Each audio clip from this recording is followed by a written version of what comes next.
cracks and crumbling facility behind these walls paint the picture of why rebuilding Richmond's George Wythe High School is said to be a priority for all city and school board leaders. But it's the predicting of how many students will fill these seats that's stalling the process. Members of both city council and the school board can't agree on that number. We have got to stop this. The majority of the school board voted in favor of a 1,600 capacity, while the city is in favor of 2,000. Those in favor of the 2,000 number base it on the following projections of numbers that show continued growth in Richmond. A Cooper Center projection, which analyzed the 2010 census, says it predicts the Richmond area to continue growing, but at a slower rate over the next 20 years. An American Communities survey that surveys yearly sees a similar trajectory of increased growth. The city of Richmond has increased its population, and that's a trend that has been different than in the past, where we've seen a decrease in population. Those arguing for the 2,000-person capacity also cite a study by firm Cropper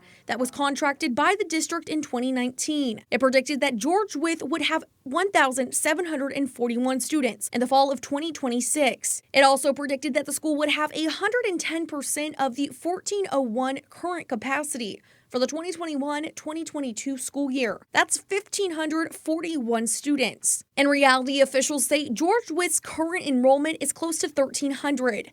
That's nearly a 200-person difference than what the firm projected for the year. School board members like Jonathan Young, who support the build for 1,600, say they want to use the real data over a projection that is already off. He also wants to see the roughly 2,500 vacant seats in high schools in the city utilized before they spend more money creating more space. Bottom line, this debate in numbers comes down to officials deciding if they want to follow predictions formed years ago or use real-time data. Right now, it's unclear when a decision will be made on the capacity, but the school board will meet again in April.